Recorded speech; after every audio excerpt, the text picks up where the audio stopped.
Pay or get out, my mom screamed. And I will never forget the sound of my sister crying on the floor, her face swollen, her lips split open, blood on the carpet.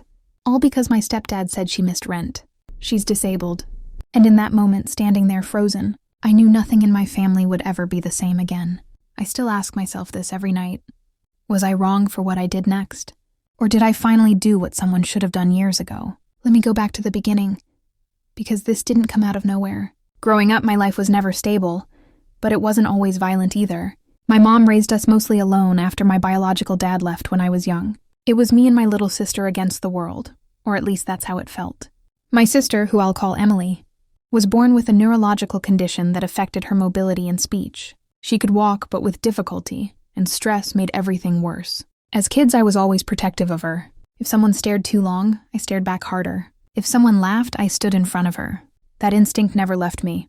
When my mom met my stepdad, Carl, I was already a teenager. At first, he seemed strict but normal. The kind of guy who believed in tough love and complained a lot about money. He worked construction, came home tired, drank beer, and liked things his way. My mom changed after marrying him. She became quieter, sharper, like she was always walking on glass. Looking back now, I see the signs, but back then I just thought adulthood did that to people. As I got older, Carl started charging rent. At first it was me, once I turned 18. He said if I wanted to live under his roof, I had to contribute. I didn't like it, but I understood the logic. What I didn't understand was when he started charging Emily too. She was barely able to work part-time at a small craft store, and even that took everything out of her. Her checks were small, inconsistent, and sometimes late because of her health. Carl didn't care. He said disability was an excuse and everyone had to pull their weight. My mom backed him up. Every time, that hurt more than anything else. She was supposed to protect us, especially Emily. Instead, she repeated Carl's words like they were gospel. Bills don't care if you're tired. The world won't go easy on you. If she can work a little, she can pay rent. I argued constantly, and every argument ended the same way. Carl looming over me, my mom yelling, Emily crying quietly in her room. The night everything exploded started over something small. Emily's paycheck was late. She tried explaining it to Carl calmly, even showed him the email from her manager. I was in my room when I heard shouting. At first I ignored it because shouting was normal in that house. Then I heard a thud. Then another. Then Emily screamed. Not a loud scream, but a broken one, like the air had been punched out of her. I ran out and saw Carl standing over her. She was on the floor. Blood was dripping from her nose onto the carpet. My mom was there too, not helping, just yelling, "Pay or get out." "We're not running a charity!" I remember my vision going narrow, my hands shaking. I yelled for him to stop. Carl turned to me and said something I will never forget. This is what happens when people don't learn. I shoved him, hard. He stumbled back, surprised more than hurt. My mom screamed my name like I'd just committed a crime. Carl came at me, but neighbors must have heard the noise, because someone started banging on the wall. Carl backed off, swearing, and told us both to pack our things and leave if we didn't like it. That night I cleaned Emily's face, packed a bag, and took her to a friend's place. She kept apologizing to me, saying she should have tried harder, that it was her fault. I held it together until she fell asleep on that couch. Then I went into the bathroom and cried so hard I thought I'd throw up. Now here's where things get complicated, and where I really want you to think about what you would have done. I could have just left it there. I could have cut contact and moved on, but something in me snapped.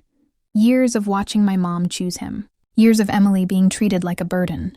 I decided I wasn't going to let this get buried like everything else. So I started documenting everything. I took photos of Emily's injuries. I recorded her explaining what happened, with her permission. I dug through old messages where Carl threatened her over money.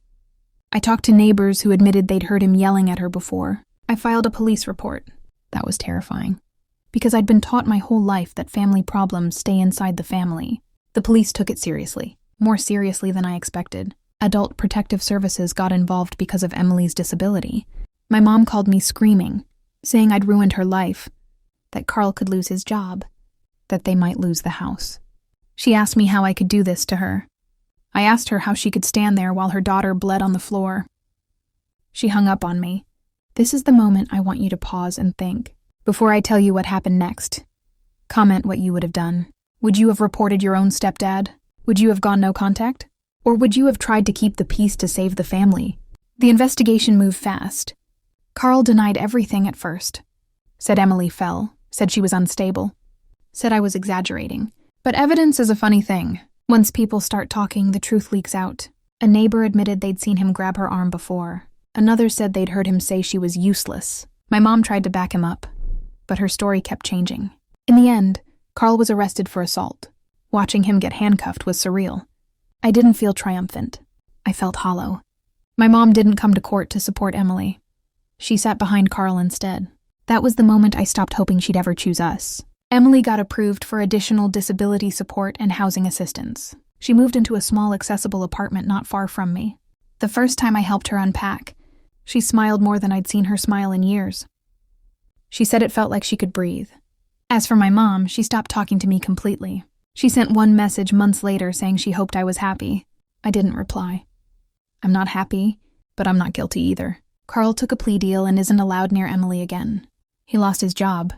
The house went into foreclosure. People like to say actions have consequences, but they never talk about how those consequences ripple through everyone. Sometimes late at night, I still hear my mom's voice yelling, "Pay or get out!" I still see Emily on the floor. I still wonder if there was a version of this, where I saved my sister and kept my family, but then I see Emily laughing in her own space, safe, and I remember why I did it. If there's any lesson here, it's that protecting someone vulnerable will always matter more than protecting a lie called family peace. Silence doesn't keep people safe. It just keeps abusers comfortable. If you were on my side in this, like the video, if you want to hear more stories like this, subscribe and tell me in the comments what you would have done, because I still think about it every day. I'll see you all in the next story.